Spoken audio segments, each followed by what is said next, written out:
My card isn't working. I can't get home. Do something now." Unable to check out of the hotel, my husband called me in a rage. When I was in college, I lost my parents in an accident and struggled through my studies by working part-time jobs to pay for my tuition. To change my situation, I accepted a friend's invitation to start a company. Despite the hardships, I dedicated myself to the work. The company grew steadily, and I now serve as the vice president. While my friends were getting married and starting families, I began to think about my own happiness. I met my husband, and we hit it off immediately, getting married just 2 months after meeting. However, soon after the wedding, my husband announced that he would become a stay-at-home husband, relying on my income. I asked him to work part-time, but he refused. One day, I noticed one of my credit cards was missing. My husband had taken it and gone on a trip abroad with his parents, calling it a way to show filial piety. Despite calling him numerous times, I couldn't reach him. When he finally answered, he mocked me, saying, "Don't interrupt me while I'm doing what you can't do for your parents." "Fine, but that card." I laughed as I spoke. My husband still hadn't realized the misfortune that was about to befall him. My name is Barbara Moore, and I'm 33 years old. Currently, my title is Vice President of a startup company. Nowadays, I live comfortably without financial worries, but there was a time when I struggled to even find food. This was because, when I was a student, I lost my parents in a sudden accident. A car ran a red light at high speed and entered the intersection, hitting my parents as they were crossing the crosswalk.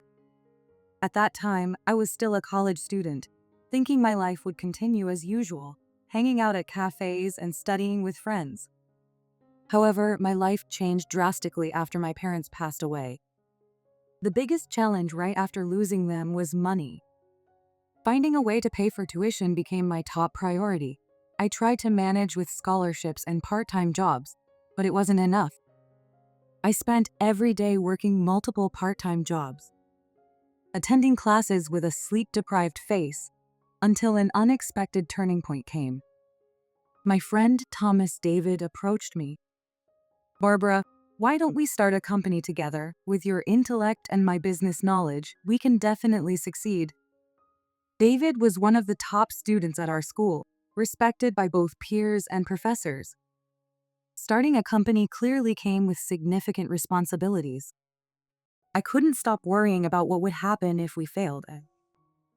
Whether I could find the time while being so busy with part-time jobs. But what if we fail, and I don't have any time with all my part-time jobs? David saw through my anxiety and gave me a gentle smile. Confidence returned to his eyes. "We'll be fine. We can do this." His voice was filled with unwavering conviction. When he said that, my anxiety strangely disappeared, and his confidence made me believe it was possible. Feeling that I couldn't go on like this, I nodded at his words, and we started the startup while still in college. Securing initial funding was particularly tough. Many banks turned us down. Recruiting talent was another big challenge. Attracting skilled people to a small startup wasn't easy. Even when we posted job ads, the number of applicants was limited, and finding the right person among them was extremely difficult. However, supported by David's calm judgment and precise advice, we gradually strengthened our team. Thanks to that, the company steadily grew. David and I became trusted business partners who shared both joys and hardships. As time passed and I turned 33, I suddenly realized that all I had been doing was working. Of course, I didn't regret working so hard to pay for my tuition and live independently. Growing the company to this size was also my pride. The company was thriving, and as a startup, it had achieved great success. More than 10 years had passed, and both employees and annual revenue had increased many times over. However, while my friends and acquaintances were getting married and starting families, I had spent all my time working. Reflecting on my own life, I felt a sudden unease about whether this was really okay. One day, after a lunch meeting with David, I voiced this feeling. Hey David, almost all of our friends around our age have gotten married in the last few years, right? David seemed surprised that I brought up a topic we had never discussed before. Yeah, but why bring this up now? Since we started the company in college, all I've done is work. I'm wondering if this is okay. So, you're saying you want to get married? David pondered and continued. If you're unhappy with your current situation, it might be good to take steps to resolve that dissatisfaction. I see. Work isn't everything, and that applies to marriage too. But if you think it will enrich your life, you should go for it. His words gave me the first opportunity to reevaluate my life. I had never seriously considered anything other than work. Encouraged by David's words, I started looking for a spouse. A friend recommended a safe dating app, and I registered right away. After work, I would meet people at restaurants, bars, or movies. It was on the fourth date that I met Chris Moore. Being busy with work, I wasn't good at household chores, but Chris was skillful and handled cooking and cleaning effortlessly. He understood how busy my work was, and even if a date got canceled, he never got angry and always showed concern for my well-being. Since we both had marriage in mind from the beginning, things progressed smoothly. We ended up getting married just 2 months after we started dating. However, right after our wedding, Chris suddenly quit his job and declared he would become a stay-at-home husband. I was shocked and disturbed by this sudden announcement. What? What do you mean? From now on, I'll take care of the houses so you can focus on your work. You decided this on your own, without even discussing it with me. Chris replied to my confusion without any remorse. You're the one making money, so there's no problem. If I'm at home, I can handle all the chores perfectly, and that'll make things easier for you. I was stunned by his words. Was he planning to rely entirely on me financially? Even though I earn money, we don't have that much to spare. I'd like you to at least look for a part-time job. No matter how much I pleaded, my husband wouldn't listen. No way, I'm done with working for a company, you can earn the money. It sounded like pure selfishness. But since we had just gotten married, I couldn't say anything at that moment. Moreover, my husband asked me to send money to his parents. Family should help each other, right? I'm a stay-at-home husband now, Barbara. I'm counting on you. I wouldn't have minded sending money from his salary, but I couldn't accept being asked to do it. There was another reason I was reluctant to send money to my in-laws. They misunderstood, thinking I was forcing my husband to do the housework, and they always made snide remarks whenever we met. Just the other day, while we were having a meal with his parents, the usual criticism began. My mother-in-law put down her fork and said, Barbara, you're making Chris do all the housework, aren't you, poor Chris? That's right. It's unthinkable to make a man do housework. Even if you're not good at it, as his wife, you should try harder. My father-in-law added, accusing me. I didn't know what my husband had told them, but I had become the villain in their eyes. No, that's not true. Chris said he wanted to be a stay-at-home husband and quit his job. I tried to defend myself, but my husband quickly interrupted with, Come on, just apologize for now. I'll clear up the misunderstanding later. He whispered this to me, but I was fed up with him not defending me then and there. Later, when I asked my husband if he had cleared up the misunderstanding, he always dodged the question, saying he hadn't had the chance. Moreover, my in-laws spread false rumors about me, saying I was a bad wife who was having an affair because I came home late and they saw me with another man. A gossiping neighbor informed me, saying, I heard it from your husband's parents, which shocked me deeply. I was just using the cafe for a meeting with a client, and I was late because of a business dinner. Why would they spread such rumors? I was sad and confused about why these rumors were being spread, and decided to talk to my husband. It's because you behave in ways that cause misunderstandings. Handle it yourself. Despite not doing anything wrong or betraying anyone, my husband's words made it seem like it was all my fault. I didn't even have the strength to argue back.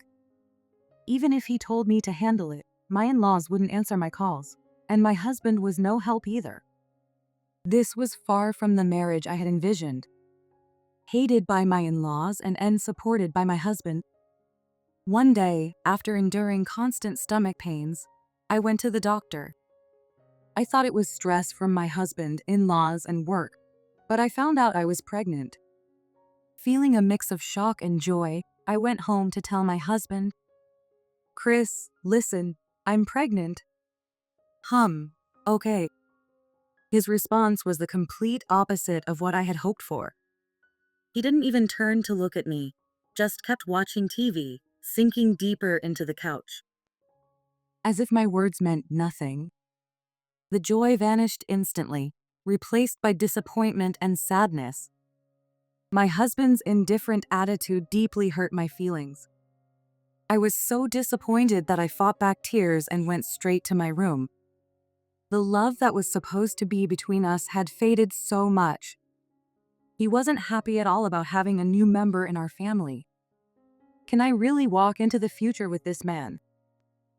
The thought of divorce crossed my mind. But thinking about the unborn child, I couldn't make a decision right away. Is it okay to raise a family without a father? Would my husband and in-laws change after the baby was born? Clinging to this faint hope, I decided to continue living like this. One day, a while later, I noticed a huge unfamiliar charge on my credit card bill. I also realized that the card was missing. Lost. Stolen. Was it fraud? I became anxious and consulted my husband. "Hey, there's a huge unfamiliar charge on my credit card. It might be fraud. Shouldn't I contact the card company right away?" Then my husband said something outrageous. "I used it. It's not fraud. Don't cancel the card." Having quit his job, my husband had run out of his savings and had been taking my credit card from my wallet and using it. Even though I was giving him enough money to buy groceries and household items. "Why did you use it without asking? What did you spend this amount on?" I confronted him. "It doesn't matter. I want some money to use freely too." Then get a job and spend that money. This was a conversation we had had many times before. No matter how much I pleaded or got angry, my husband wouldn't work. At first, I thought it would be fine if he took care of the household as a stay-at-home husband. But lately, most of our meals were from the grocery store, takeout, or delivery, and the house wasn't clean. Maybe my frustration showed in my voice because my husband glared at me. "You're the one making money, so there's no problem. I'm your husband. I'm a stay-at-home husband doing housework. I have that, right?" Shouting this, my husband stormed out, saying he was going back to his parents' house. I was overwhelmed with anger and sadness at his words and actions. Isn't family supposed to support each other? I have a baby in my belly. Doesn't my husband think about our future as a family? I've worked so hard to achieve my current position and income. Even if we're family, I don't think it's right for him to make expensive purchases for himself without asking. I took several deep breaths to calm my tears and anger. That night, my husband came back with his parents. I was startled by the door being flung open and stood up, staring at them in surprise. As soon as they entered the houses, my in-laws started yelling at me with harsh expressions. "Barbara, Chris says he's neglecting his work because you're making him do the housework. You're a woman, so it's natural for you to cook, clean, and do the laundry. Are you using work as an excuse to slack off?" Their accusations didn't stop. I tried to speak up and defend myself several times, but my in-laws' voices overpowered me, and I couldn't get a word out. My heart shrank under my mother-in-law's sharp gaze and my father-in-law's stern tone. Not knowing the real situation and having been fed lies by my husband, they continued to blame me. My husband just stood there, silently listening. His indifferent attitude made me feel even more hopeless. I had believed that he, as my husband, would protect me, but now that trust was completely betrayed. Then my mother-in-law pulled out a piece of paper from her bag and slammed it onto the dining table. "If you don't repent, you'll get divorced. Look, here's the divorce papers. Sign it." My eyes were glued to the paper. I never imagined it would appear before me in this way. My heart began to race, and I felt a tightness in my chest. I was too confused by sadness and anger to speak. "Hurry up and sign it." My mother-in-law's cold stare pierced through me. A pen was thrown at me, and I was pressured to sign it right then and there. The pen hit the floor, and the sound resonated heavily in my heart. I slowly picked up the pen. My hands were trembling, making it hard to hold the pen firmly. Fighting back tears, I filled out the divorce papers with my shaking hand. "This will do." After seeing that, my husband left with his parents. He didn't even return my credit card. A deep sense of emptiness filled my heart. Then it happened. Suddenly, a sharp pain struck my abdomen. It was a pain I had never experienced before, and I instinctively collapsed onto the floor. My breathing became erratic, and cold sweat broke out all over my body. My vision blurred, and the pain overwhelmed all my senses. "What's happening?" An inarticulate cry escaped from my throat. With each breath, the pain intensified, and my body wouldn't obey. I began to crawl, desperately trying to reach my cell phone. My fingers trembled, clawing at the floor as I moved forward. Each wave of pain threatened to make me lose consciousness. When the call connected, I explained the situation in a trembling voice. "Please help my stomach. It hurts so much. I'm pregnant." I gave my address with a shaking voice and hung up. The pain didn't subside, and my vision blurred even more. Collapsing to the floor, I could only wait for the ambulance to arrive. "Baby, please be okay." That thought was the only thing keeping me going. Though the pain was making me lose consciousness, I kept telling myself to stay strong for the baby. When I was rushed to the hospital, I was on the verge of premature labor. The doctor said it was due to stress and fatigue, and I was immediately hospitalized. Filled with fear and anxiety that I might lose the baby, I felt a slight relief upon arriving at the hospital and then lost consciousness. 2 days later, I woke up in a hospital bed. The pain had subsided, and my body felt a bit lighter. I let out a deep breath. The quiet surroundings and the soft sunlight streaming through the window calmed my mind. Memories slowly came back. The sudden abdominal pain, the ambulance ride, and the fear as I drifted in and out of consciousness. "I need to contact Chris." I picked up my phone and tapped my husband's number, but he didn't answer. I had given the paramedics his contact information when I was taken to the hospital, but there had been no messages on my phone. On the 5th attempt, he finally answered, but something was off. His speech was slurred, and there was a lot of static, as if the signal was poor. "What is it?" Calling at this time. "What do you want?" "After you and your parents left, I had sudden abdominal pain and called an ambulance. I was on the verge of premature labor and had to be hospitalized. Since I only had my wallet, insurance card, and cell phone with me, I asked my husband to bring the items I needed for my hospital stay, including a change of clothes. He said something shocking. That's tough, but I can't do it. I'm overseas." "Overseas? What do you mean?" I asked in surprise. "I'm in Singapore on a trip." "I'm doing what you can't do since you don't have parents, showing filial piety. You have no right to complain." I was speechless. My unemployed husband shouldn't have the money for an overseas trip. Where did the money come from, could it be? "I see, understand." Suppressing my trembling voice, I said and hung up. I immediately headed to the hospital's shop. Once there, I bought stamps and an envelope and made a phone call. The next day, my husband called me. His voice was frantic, and I could sense his confusion. "Why can't I use the credit card?" "I canceled it," I answered calmly, but inside, I was seething with anger. "What? What do you mean? I can't pay for the hotel? What am I supposed to do?" "That's your problem.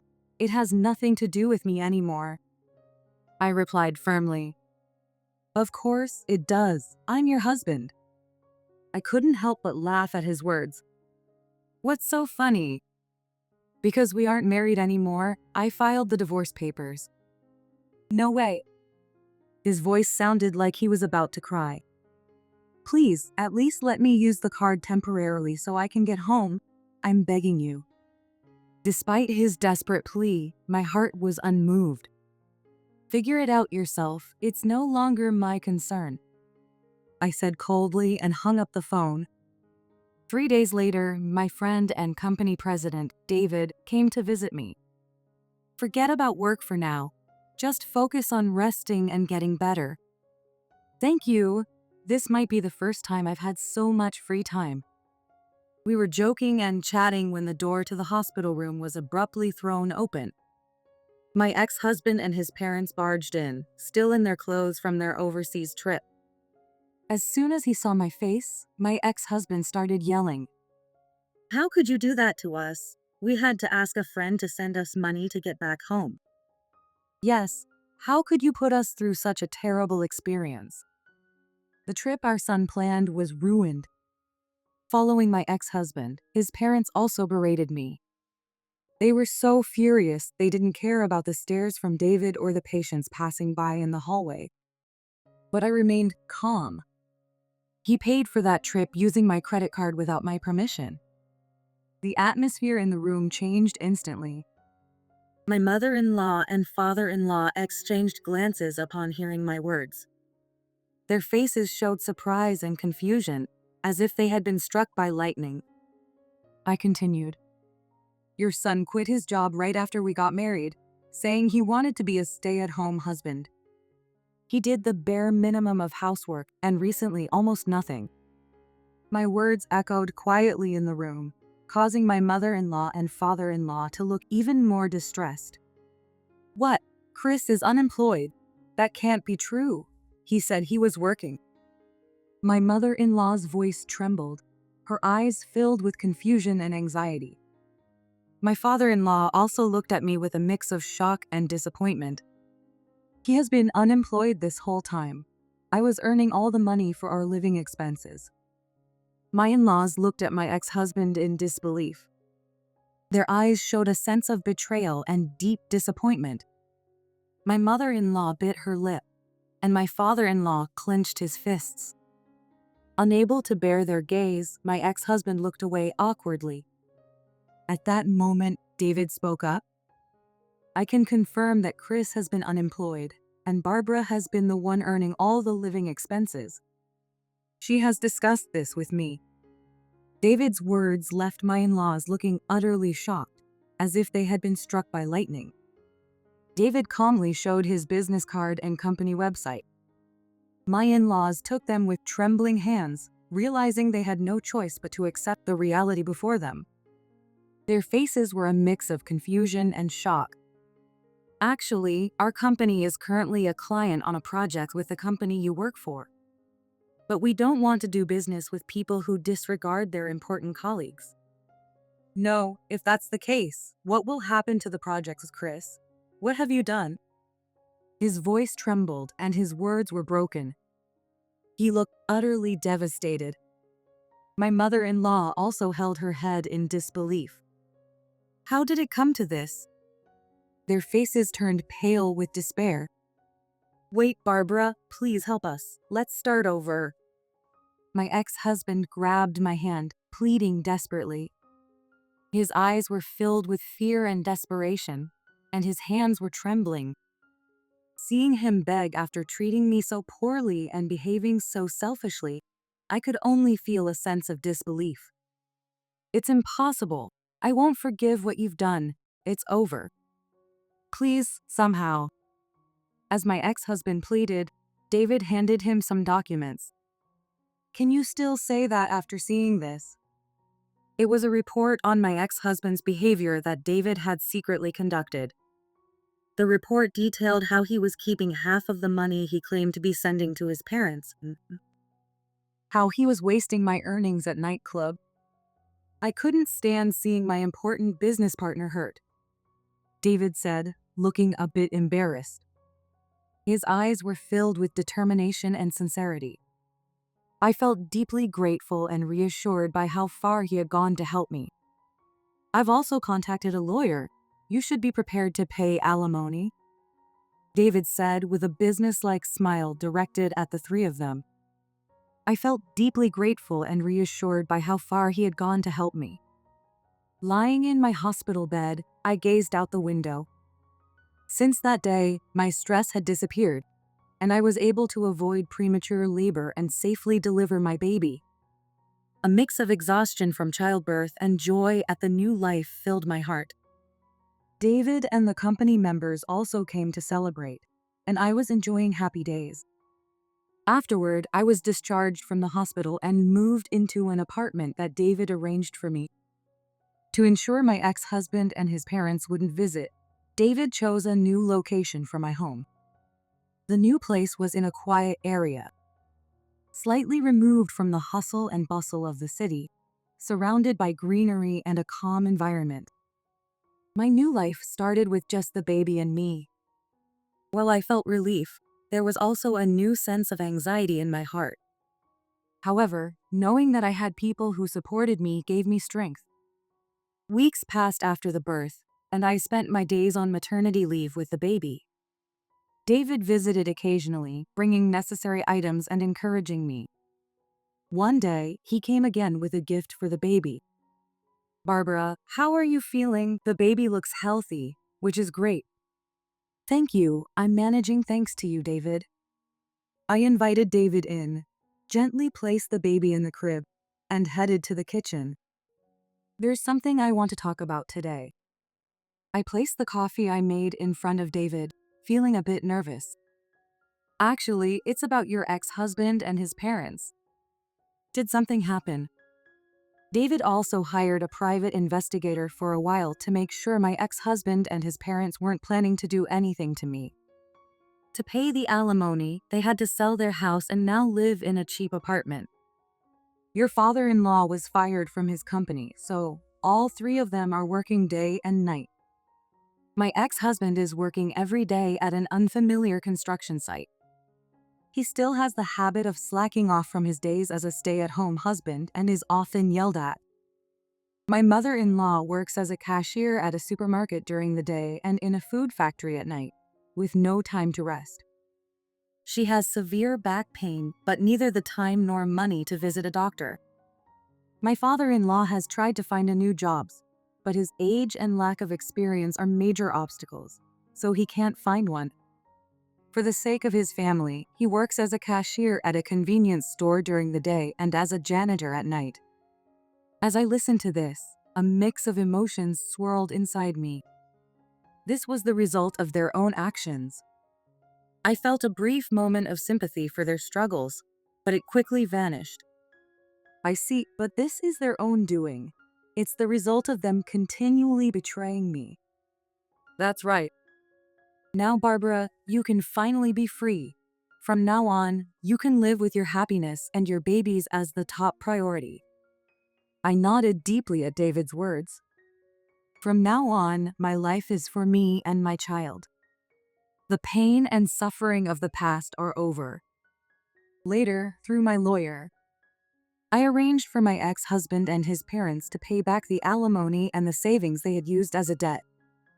They complained that they couldn't pay such an amount, but I didn't hesitate anymore. For myself and for my child. I'm done with marriage. From now on, I'll live happily with just my child, I said with a smile. That's the right choice. You are a strong woman. You deserve even more happiness. I smiled at David's words. From now on, I will be happy with my child.